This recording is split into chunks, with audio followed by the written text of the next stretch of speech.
그리고 여러분이 담임 목사는 또 바울처럼 바나바처럼 다니면서 곳곳마다 말씀을 전해야죠. 일을 해야죠. 제가 올해도 태국에 다녀왔어요. 태국에 갔더니 참 할 일이 많더라고요. 신학교 가서 신학생들에게 강의를 해요. 20대 초반밖에 안 된 아이들인데 거기는 기독교인이 너무 적어요. 불교 국가잖아요. 그러다 보니까 예수님을 믿는 것도 쉽지 않은데 신학생이 되었다라고 그러면은 집안으로부터, 지역사회로부터 굉장히 왕따가 되는 거예요. 근데 그런 그들에게 제가 자부심을 심어줬어요. 한국은 교회도 많다, 교인도 많다, 신학생도 많다. 근데 여기는 너무 적지만 그만큼 하나님이 값지게 여기시고 이건 영광스러운 직임이다 이러면서 이제 말씀을 전해주고 또 교회들 다니면서 복음을 전하고 이런 일 하는 거죠. 그 다음에 남미, 제가 쿠바라는 나라 갔었거든요. 또 남미 페루라는 나라 갔었거든요. 가면은 목사님들을 이렇게 모아요. 그리고 세미나를 인도해요. 근데 여러분 이런 데 갈 때는요 비행기 값을 안 줘요. 강사비 없어요. 그 비행기 값을 목사님들, 같이 가는 목사님들이 다 준비를 해가는 거예요. 그 다음에 비행기 값만 준비하느냐? 아니요. 여러분 쿠바는 공산주의 국가입니다. 지금 박해를 심하게 하지는 않지만 사실 목회자들이 월급을 제대로 못 받아요. 그러니까 제가 교회라고 방문을 했는데 예배당이 있는데 예배당 뒤쪽에 우리가 있어요. 이게 뭔가 했더니 돼지들이 있어요. 돼지를 키우는 거예요. 이 돼지를 키워서 그걸로 먹고 살면서 목회를 하는 거예요. 이런 목사님들이 모인다, 숙박시설에 모인다, 그 다음에 음식 먹을 걸 마련한다, 죽었다 깨도 불가능합니다.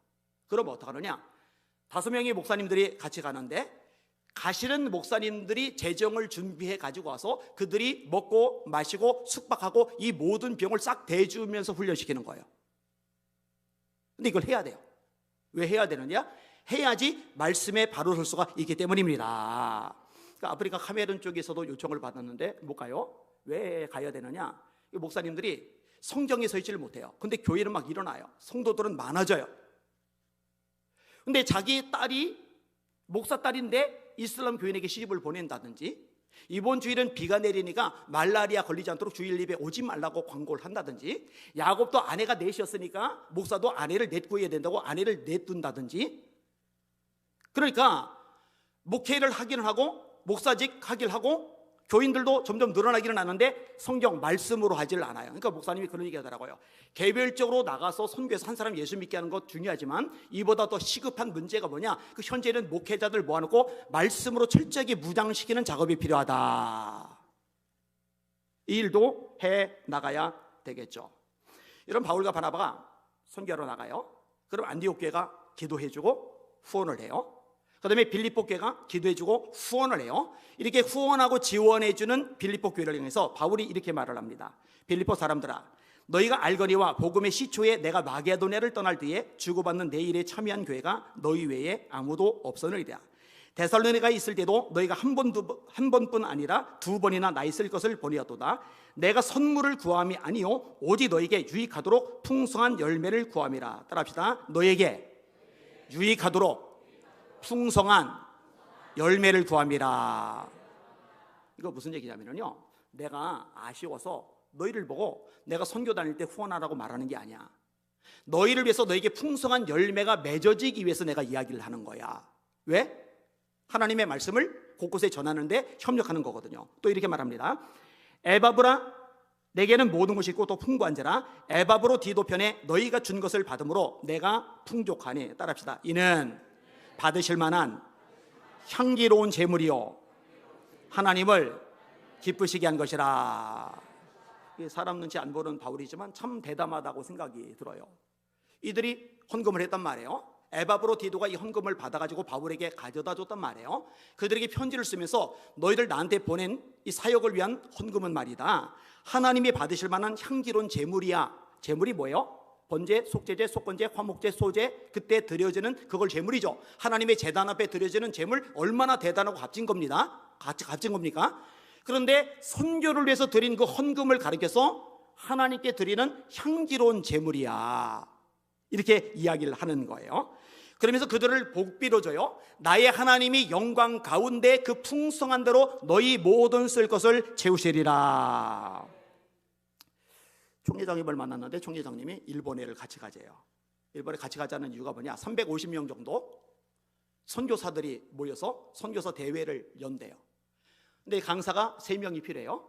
근데 강사비를 일본 측에서 주느냐? 안 해요. 비행기 값을 일본 측에서 주느냐? 안 해요. 여기서 가는 목사님들이 비행기표를 마련해 가는 거예요. 그리고 그냥 가는 게 아니에요. 셋이 가는데 한 사람당 1,000만 원씩 준비를 해서 가는 거예요. 그럼 그 3,000만 원 가지고 350명의 선교사님들이 숙박하고 거기 지내는 동안 필요한 거 제공하고 그 사이에 말씀과 기도로 계속 훈련시켜주는 일을 하는 거예요. 근데 제가 총회장님 보고 저 지금은 다리 때문에 못 움직입니다 그랬어요. 이번 올해죠. 3개월 전에 9월 달에 독일에서 이제 연합 집회를 인도해 달라고. 얼마나 귀한 일이에요.